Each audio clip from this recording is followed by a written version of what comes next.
discúlpame la palabra, pero es esta. Willy no estuvo en el tanque de mierda que estuvimos todos nosotros. Todos, inclusive tú. Cuba es un experimento que todos estábamos metidos dentro de un tanque de basura. De mierda es la palabra. En mi pueblo, los homosexuales, por supuesto, en aquel entonces, para realizarse, para hacer su vida, es algo que tú no puedes evitar, pues iban de un pueblo a otro donde no los conocían. En Yaguajay cogieron dos, agarraron a dos homosexuales, y yo me acuerdo, esa gente la hicieron correr por el pueblo. Abusaron de ellos, los llevaron, los vapulearon por todo el pueblo y después le hicieron un juicio sumarísimo.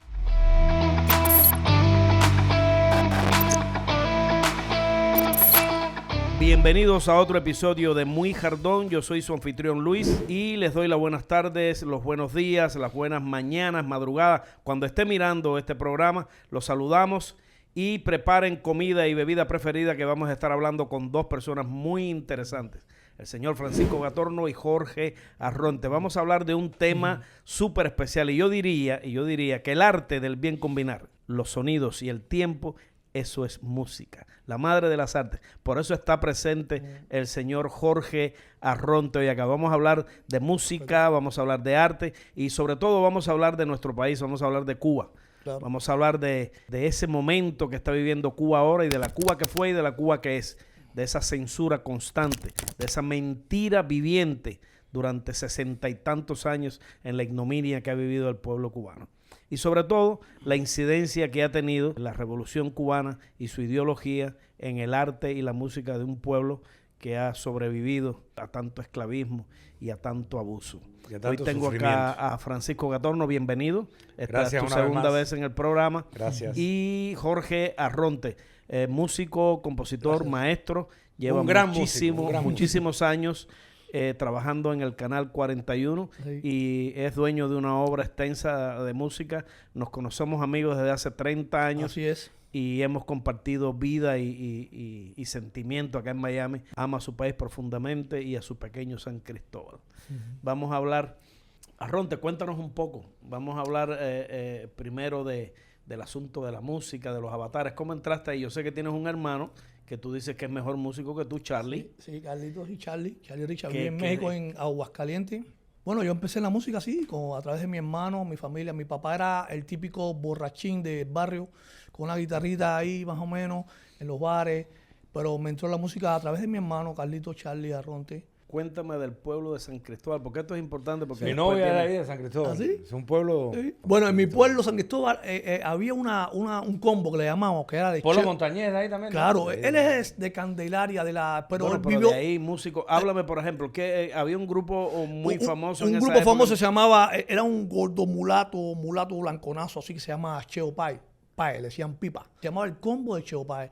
Increíble. Él era un tipo autodidacta. Él no estudió, pues viene del capitalismo, ¿no? Entonces, ahí empezó mi hermano a tocar el bajo. Ahí fue por primera vez que yo escuché música cubana, como decíamos, la timba. Y eran todos músicos de oído. Oído casi todo el mundo. El Benny Moré también, ¿no? Claro, mi hermano es músico de oído. Entonces, Pipa, le decían Pipa. Yo escuché por primera vez el panquelero. La música del panquelero lo escuché ahí con Pipa. Y Pipa era un tipo que tenía una visión tremenda, era músico de oído, pero decía, él metía a toda la gente que tenía actitudes. Metió un utilero. Utilero es el que carga los instrumentos, ¿no? Le dijo, tú vas a ser trombonista alguna vez de aquí de mi banda. Pero el tipo no sabía nada, no tenía. La música son actitudes, tú lo sabes. Cualquiera no puede ser músico. Pero el tipo empezó con el trombón.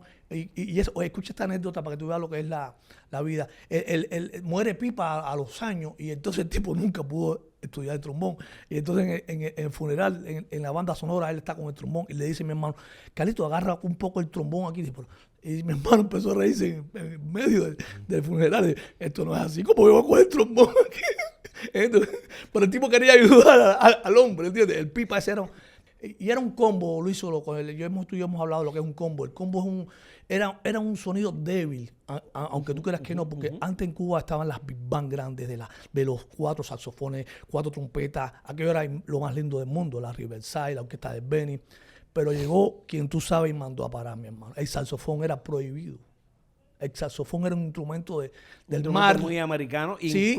Incluso después era un verbo muy común entre los músicos. Fulano tiene un sonido americano. Sí. Fulano toca ahí. Entonces ese era un sonido americano que era algo que ya como que ahora se deja. Si no había que tocar, como decir, el instrumento había que hacerlo de una manera que no sonara al estilo americano. Que tú sabes perfectamente que en la música pop y en el blues y la cosa, los americanos en ese instrumento tienen un arraigo y llevan la delantera. Y yo te quiero hablar del tema cuando al principio de la revolución un poco para poder penetrar y dirigir y estar dentro del arte, la revolución empezó a evaluar los músicos, igual que evaluó a los artistas. Sí. Increíble la manipulación. La manipulación y desde el punto de vista ideológico, como Gatorno nos puedes contar, el asunto sobre todo de los homosexuales. Ahora que tocas ese tema, hay una anécdota que está también en Fresa y Chocolate, en la película que yo hice, que es el cuento que hace él, que dice que mi padre no quería que yo tocara el piano porque decía que eso de tocar el piano era de homosexuales, ¿no? Y dice, total, hoy tengo 31 años, no toco el piano y soy maricón.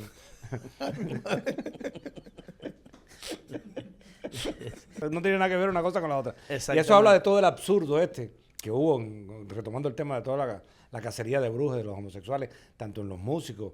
La música siempre ha llevado a la vanguardia también. La música y las artes plásticas en Cuba fueron la vanguardia de la cultura en ese momento. Que porque un instrumento ese instrumento es diversionismo ideológico. Esa palabra que me reventaba a mí toda la vida. Gatorno y con los Beatles. No te dejaban escuchar los Beatles porque eso era propaganda capitalista. ¿Qué tiene que ver los Beatles con el capitalismo? No entiendo. Ese país del absurdo. Con la desfachatez que muchos artistas que estaban aquí, mucha gente que en la actualidad pretende decir que la política y el arte no tienen nada que ver. Y que lo hacen para defender desde una posición, desde aquí, desde Miami, para defender a la revolución cubana, para defender a Cuba, para defender a los artistas que no toman posición, o sí la toman, porque en realidad al ser dueños del silencio están tomando una posición a favor del gobierno de Cuba. Pero todos sabemos que Willy Chirino estuvo suspendido en Cuba. Celia Cruz estuvo suspendida en Cuba. Pero Willy Chirino es un ícono en Cuba. Yo digo que Willy Chirino... Bueno, a pesar de... Digan lo que digan. Pueden haber muchos cantantes y artistas hoy en día que pueden colgarse la etiqueta de tratar de colgarse, porque digo que tratar de colgarse. Willy Chirino es la voz del exilio cubano, porque lo ha sido. Y ese mérito no se lo quita a nadie. No, en eso no hay duda, no hay duda. Lo que sí creo... Ya viene llegando, es la canción, vaya... Sí. Lo que sí creo es que hay una horneada de jóvenes que pretenden hacer lo mismo. No es quitarle el lugar que tiene Willy, que es un lugar preponderante y algo que se ganó en el momento que nadie lo hizo. Y es súper bueno que los jóvenes hayan sumado. Pero sí es loable que hayan jóvenes que son dueños de su arte, que viven bien y que tienen una libertad financiera X determinada, y así todo asumen el papel de vanguardia y de compromiso, Luis, como estos muchachos de Patria y Vida. Y que tengan la integridad que ha tenido Willy, que nunca ha cambiado su posición, que siempre ha sido la misma. O sea, que no tiene una mancha que tú digas, no, que este hombre estuvo aquí. No. Willy, desde que yo lo conozco, desde que yo conozco la carrera de Willy... Fueron condiciones diferentes. Yo lo sé. Claro. Fueron condiciones distintas sé, porque Willy siempre hizo su arte y su protesta y su compromiso lo hizo desde acá, desde la ciudad de Miami. Sin embargo... Yo te voy a responder eso un momentico. Discúlpame la palabra, pero es esta. Willy no estuvo en el tanque de mierda que estuvimos todos nosotros. Todos, inclusive tú. Cuba es un experimento que todos estábamos metidos dentro de un tanque de basura. De mierda es la palabra. Y tuvimos que chapullar para sobrevivir, Luis. Y embarrar. Es lo que pasó con Willy. Willy vino chiquito para acá. Y por eso, tiene razón Gatorno en lo que está diciendo. Pero sí, claro, Willy no vivió esa crudeza que vivimos nosotros, del famoso tanque de basura. Willy no fue dueño de la miseria que fuimos nosotros. Efectivamente. Ni de la lucha, ni del invento que nosotros tuvimos que hacer. Salvó de eso. Se salvó de la peste. Ni de aquellas conversaciones que nosotros teníamos en la escalera en casa de Nicolás Salgado, hablando de las cosas y de los porqués. No hay razón por qué criticarlo por eso. Cuando aún en aquel entonces nosotros tratábamos de arreglar lo que no tenía arreglo. Sí, claro. No, se salvó, no es que lo estamos criticando, se salvó. Sí, claro. Él se salvó, pero yo te digo que es loable y para mí yo soy del pensamiento que todo aquel que viene a empujar el camión es bienvenido. Es desde el punto de vista de su arte. Vamos a decir que no es lo mismo hacer una balada donde está el otro tipo de amor a la mujer, etcétera. El hombre se inspira a hacer esa música. Pero hacerlo desde el punto de vista de la estatura de Willy, hacerlo con el amor que él lo hizo a Cuba. Y esas canciones, que no es una mera marcha, son canciones lindas. Él tiene 4 o 5 hits dedicados a Cuba. Tiene Cuba Libre, tiene La Jinetera, Tiene El Diablo. Fíjate cuántos temas. Y todos, muchos. todos los temas de Willie son muy lindos. Willie una definitivamente es el padre, por decirlo así, en el arte. Y es el ejemplo a seguir de una persona que no tuvo mucho vínculo, porque la niñez de Willie fue aquí, ahí en la Sagüecera. Y tuvo la nobleza de reconocer muy bien Patria y Vida, a pesar de todo. Exacto, sí. Tuvo la nobleza de decir, qué cosa más linda. Y ha apoyado a todo artista que ha querido ser apoyado por Willie, él lo ha apoyado. Y la versión que hizo con los jóvenes está brutal, Luis. Sí. La versión de Que se vayan. Que se vayan. Qué versión más bien hecha, más bien lograda. Él dijo, háganlo ustedes. Musicalmente te estoy hablando. Fíjate lo que te estoy diciendo. Él dijo, estos chamacos tienen la onda de la pegada del urbano en Cuba.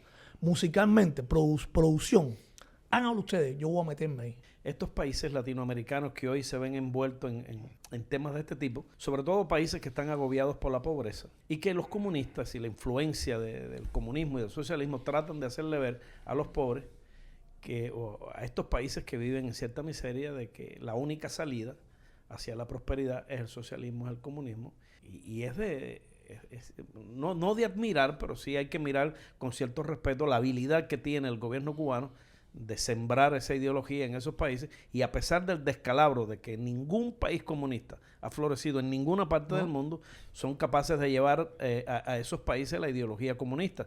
Y hay que recordarle, decirle a esa gente, por ejemplo, el tratamiento que tenían los homosexuales. Vamos a hablar de las cosas que pasaban en Santa Clara, en Yaguajay, en San Cristóbal, los juicios sumarísimos esos por gente que no eran.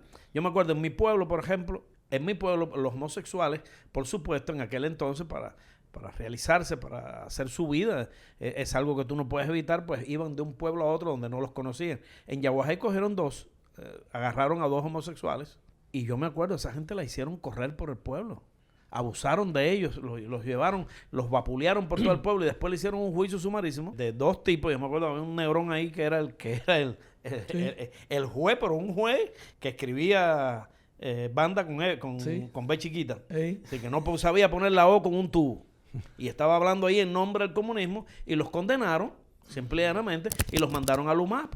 Increíble. A unidades militares de apoyo a la producción. Era lo que le decían supuestamente para con pastillitas y con trabajo forzado curar la homosexualidad. Luis, y ahora oficialmente, como diría el buen Alexis Valdés, está permitida ser gay en Cuba.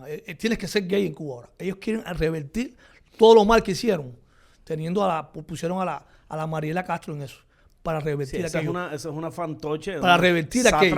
Oficialmente gay todo el mundo ahora en Cuba. Ahora no pasa nada. Sí, no pasa el nada. matrimonio igualitario, increíble, hermano. Y como sufrieron, son hermanos nosotros. Como eso ahora, no es una enfermedad, eso es una preferencia. ¿Qué exacto. vamos a hacer con eso? Disfruten la vida, hagan su vida, no hagan mal a nadie. Increíble, Luis. Pero sí, a pesar de que ellos lo niegan ahora, ellos persiguieron a los homosexuales donde quiera que estuvieran. Mano, sí. Bueno, fue duro. Disculpa que me viene a la mente rapidísimo esto, porque está muy ejemplificado en esta... Y vuelvo a retomar el tema de Frecio Plata, que dice... hay un texto que David le dice a Miguel. Buenísimo. ¿Cómo tú puedes creer que un tipo que no le es fiel ni a su propio sexo, cómo se pusieron en cargos de política o de cultura o de economía a gente que no tenían la preparación para desempeñar esos cargos? ¿Cómo te van a hacer a ti, ministro de Cultura, un tipo, no sé, que estudió ingeniería, que no tiene nada que ver una cosa con la otra? Todos esos errores están ahí. Y la condición sine qua non para ocupar un cargo era que administrativo que o fuera político, de la seguridad, es que fuera un tipo revolucionario. Cuando la revolución decidió terminar con aquello de las novelas, Cuba tuvo una radio muy avanzada. Lo tenía, muy avanzada, y había muchas novelas. Y te decía que hay una anécdota en Yaguajay, a la sazón, que quitan esas historias que eran muy parecidas a las historias aquellas de Emilio Salgari, Cazán el Cazador y de todas esas cosas. Empiezan a poner novelas de estas más políticas y cosas ligadas. Y en aquellos años eran muy populares en Cuba, donde estaba la guerra de Vietnam, la época de la Bantró y esto y lo otro. Empezaron a ponerle a muchas cooperativas y a todo tenía un nombre vietnamita. Sí, ¿verdad? Todo tenía un nombre chino, un nombre vietnamita y cosas de esas. Y ponen empiezan a poner unos episodios, una serie de episodios en Cuba que se llamaba, no sé si tú lo viste, los capítulos de Guyon Sun. No, yo había una novela de esa. Yo no había nacido cuando eso todavía. Yo tenía 20 años con nosotros. Había una novela de Nguyen Xuan y el secretario del partido, en un discurso de eso, allí a la comunidad que ella allá está hablando, y tú sabes que todos los discursos terminaban con ¡viva la revolución cubana! ¡Viva Fidel! ¡Que viva la Unión Soviética! Y se quedó así como que se quedó vacío y ya no, y estaba inspirado que el viva venía y soltó que ¡viva Nguyen Xuan! Nguyen Xuan, que era un personaje ficticio, que en realidad no existía, y algo creado en Cuba ahí. Tú que estuviste más adentro de eso, cuéntame cómo funcionaba la censura, porque es característico. Mira, yo viví esa época, en la época en que yo me estaba graduando del Instituto Superior de Arte. Recuerdo que estaba el ideólogo del partido, era Aldana. A mí me tocó hacer una película en Angola que se llama... Un tipo que defenestraron también por corrupto. Aldana, exacto. En esa época, me trae ahora el recuerdo, uno de los intelectuales que más, los primeros que digamos que en Cuba, estando en Cuba, se opusieron a toda esta monstruosidad, fue Arturo Cuenca, que murió hace poco. Recuerdo las palabras de Cuenca, en aquella época, sentarte delante de un ideólogo del partido a decir todo lo que Cuenca le decía de los artistas y la manera de enfrentar la censura en aquella época en nosotros, que estábamos en la época de florecimiento. Luego fue, estando nosotros en Angola, haciendo la película, él fue, y estando en Angola, en la reunión... Y ahí estaba y entonces me acuerdo que Aldana, que fue y no me acuerdo, que a mí nunca se me olvida, que muchos de los que estábamos ahí, había muchos actores que ya no querían estar en Angola. Yo no quiero hacer esta película, yo no me quiero regresar a Cuba, y no los dejaban. Y como nos enfrentamos a Aldana, estando en Angola. O sea, que ahí tú no tenías un pasaporte para decirme regreso a Cuba. No había manera de eso. Éramos como actores que estábamos plantados. Tu misión internacionalista era esa. Exacto. Total, que nunca nos reflejaron como es bueno decir al resto de la comunidad latina, la gente que nos oye, que algo característico del sistema cubano. Cada vez que un ciudadano cubano sale por una cuestión oficial. Del gobierno, etcétera, que tú no sales, que ellos te pagan el pasaje, te lo pagan todo, llegando al lugar de destino, ¿qué es lo primero que hacen? Te recogen el pasaporte y tú no eres dueño de tu pasaporte. Tú estabas ahí, imagínate, tú no tenías nada ahí. En la gente, cómo andaban soldados cubanos armados en un país que supuestamente estaba ayudando militarmente, donde se escondieron la cantidad de muertos que hubo, que entraron por el SIDA, todas las enfermedades. Hubo más muertos por enfermedades que por enfrentamientos reales en Angola. Te lo digo porque yo viví eso, estuve ahí. A mí nadie me lo cuenta. Bueno, yo lo confirmo porque yo estuve también. ¿En Angola? En África? Sí, señor. Hoy por hoy, Angola es el país más próspero de África. Sí. Cuba fue a ayudar a Angola, qué sé yo, y Angola, Luanda específicamente, es una de las ciudades más caras del mundo y es el país más próspero. Decían la nueva Lisboa. Y es el primer país africano que está brincando al mundo desarrollado. Señores, no tenemos tiempo para más, nos despedimos. Creo que nos merecemos mucho más tiempo después. Esto continúa, este es el primer capítulo.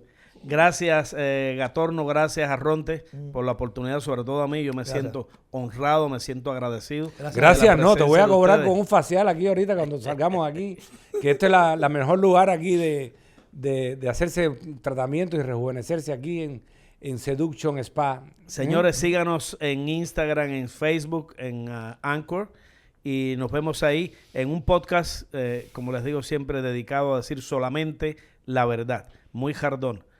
Nos vemos en la calle. Gracias. Gracias.